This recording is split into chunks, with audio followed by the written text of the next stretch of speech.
তার মানে কি মুক্তিযোদ্ধার সন্তান নাতিপুতিরা কেউ মেধাবী না, যত রাজাকারের বাচ্চারা নাতিপুতি হলো মেধাবী, তাই না?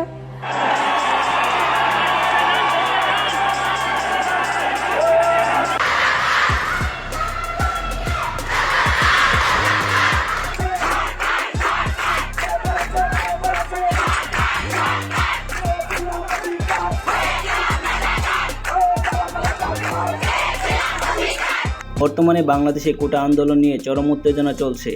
কারণ একটাই, বাংলাদেশের সরকারের সেই বক্তব্য। তিনি বলেন, মুক্তিযোদ্ধার সন্তানরা নাতিপুতিরা মেধাবী না, যত রাজাকারের বাচ্চারা নাতিপুতিওয়ালারা মেধাবী। বাংলাদেশ সরকারের এই বক্তব্যকে নিয়েই উত্তাল হয় বাংলাদেশের কোটা আন্দোলন, রূপ নেয় রাজাকার রাজাকার স্লোগানে। আপনাদের সবাইকে স্বাগতম নতুন ভিডিওতে। আজকের ভিডিওটিতে জানতে চলছি বাংলাদেশ বনাম ইন্ডিয়ার কোটা। কোন দেশের কোটা সিস্টেম কেমন, চলুন জেনে নেওয়া যাক এই ভিডিওটিতে। অনেকেই বলেন যে পার্শ্ববর্তী দেশ ভারতেও কোটা আছে, আমাদেরও এখানে থাকলে দোষ কী? কিন্তু তারা হয়তো জানে না, বা জানলেও এড়িয়ে যান ভারতের কোটা সিস্টেমের চমৎকার কিছু দিক।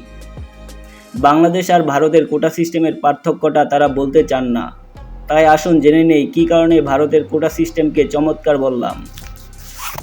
যে জনগোষ্ঠী ভারতের কোনো কোটার আওতায় পড়বে তার জন্য অবশ্যই পালনীয় কিছু শর্ত রয়েছে। নাম্বার 1, কোনো পরিবার মাত্র একবারই কোটা ব্যবহার করতে পারবে।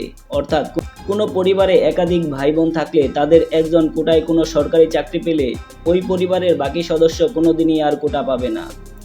অপরদিকে বাংলাদেশের একই পরিবারের 14 গোষ্ঠীর কোটা দরকার, তার লাগবেই।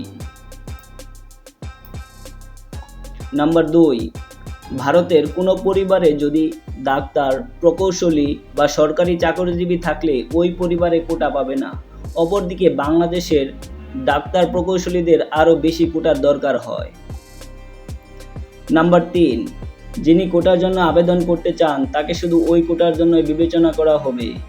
কোটায় চাকরি না পেলে ওই ব্যক্তি ওই নিয়োগ পরীক্ষায় আর সাধারণ কোটার জন্য বিবেচিত হবে না।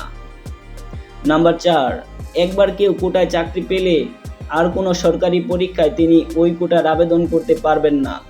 অর্থাৎ এরপর তাকে সবসময় শুধুমাত্র সাধারণ মেধা কোটায় আবেদন করতে হবে। নাম্বার 5, প্রতি 2 বছর পর পর স্থায়ী কমিশনের মাধ্যমে বাস্তব অবস্থার প্রেক্ষিতে পিছিয়ে পড়া জনগোষ্ঠী কতটা এগিয়েছে, বা নতুন কোনো জনগোষ্ঠী কোটার সুবিধার আওতায় আসবে কিনা, বা বর্তমান কোনো জনগোষ্ঠীকে বাদ দিতে হবে কিনা, এই নিয়ে পর্যালোচনা করেন। অপরদিকে বাংলাদেশ, যাদের কোটা আছে তাদের কোটা লাগবেই, পিছিয়ে পড়া জনগোষ্ঠীর হয়তো কিছু কোটা প্রয়োজন। কিন্তু বাংলাদেশের ক্ষেত্রে উল্টা, একই পরিবারে 14 গোষ্ঠীর কোটা প্রয়োজন।